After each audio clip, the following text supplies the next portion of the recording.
Hey guys, thanks for tuning in to another video on ForgottenWeapons.com. I'm Ian McCollum and I'm here today at RIA with a British Trials single-shot breech-loading rifle from approximately 1868.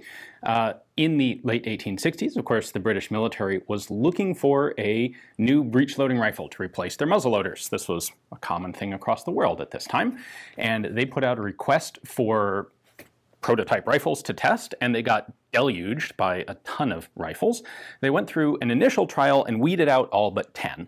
And of those 10, one was the Money Walker.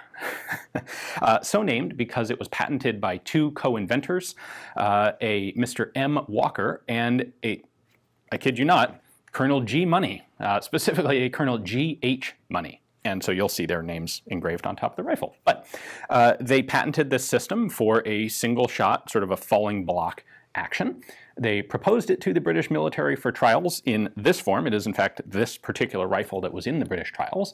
And they were also made on the commercial market in small numbers, both as rifles and also as shotguns. And they even did some side-by-side shotguns with this same sort of breech system. At any rate, let's take a little bit of a look up close. It's a pretty simple rifle, but it actually did fairly well in trials. All right, this is pretty complicated, so pay close attention here. In order to load this, you grab the back of the lever and you lift it up. And then you stuff a cartridge right down in there. And then you push the lever down. That's it. Similar sort of in function to many of the other rifles that we would recognize today, like the Martini, but a distinctive system. The lever's not on the bottom, the lever's on the top. So beyond that, we have a pretty basic set of sights. I believe these are the same as the 1853 Enfield pattern sights. So you can lift that up for extended ranges, of course. We have, as you saw, a brass trigger guard, sling swivel out here. There are a couple numbers still stamped in the stock, not sure the exact meaning of those, but in pretty good condition for a rifle that was in a set of trials 150 years ago now. Three simple barrel bands. This would have used a socket bayonet, so there's no bayonet lug on it. Sling swivel out on the front, and a simple barleycorn style front sight. And then we have the markings on top of the barrel here, a Walker and Money's patent number 17. I think the actual patent was patent number 70. I think the 17 is the ID number of the rifle in the British trials. You know, they got a ton of rifles and they numbered them sequentially in the reporting, and I think that's what that 17 indicates. Also interesting to note that the stock that was used for this rifle is clearly a stock that was manufactured for an older pattern rifle that had a lock plate on it. And that's why you've got these nice flat surfaces on both sides of the stock for relieving and mounting a percussion lock plate.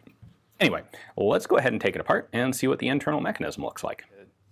All right, to take this apart, we need to take off the barrel bands, which I have already loosened.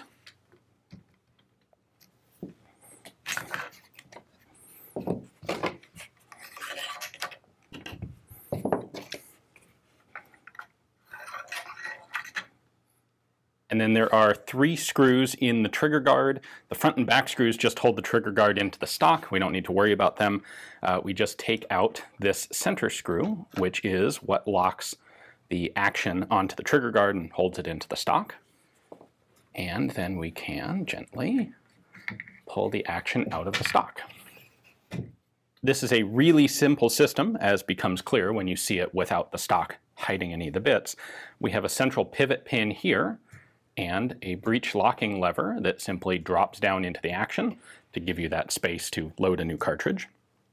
This, on both sides, is the extractor. So when I pull the lever up, I'm going to put pressure. This is the hammer. I'm recocking the hammer.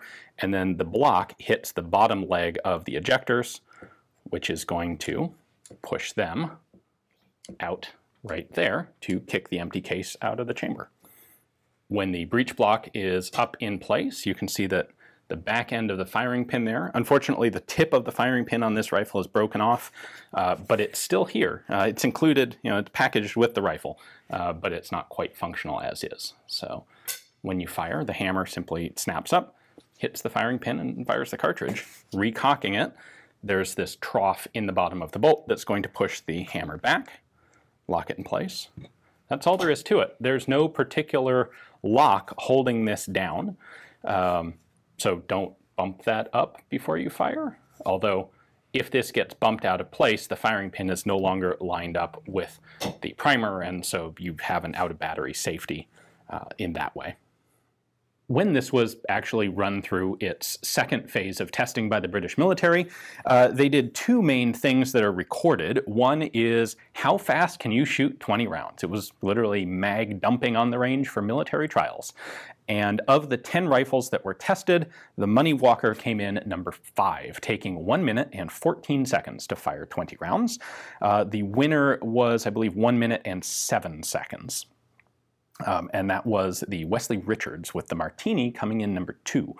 They then also did an exposure test, and I don't have the details of it, but typically this sort of thing is like, we're going to expose the rifles to salt water or salt air for a number of days. Just, like strip all the oil off, dunk them in salt water, and then leave them out in the rain for a couple days and see what happens.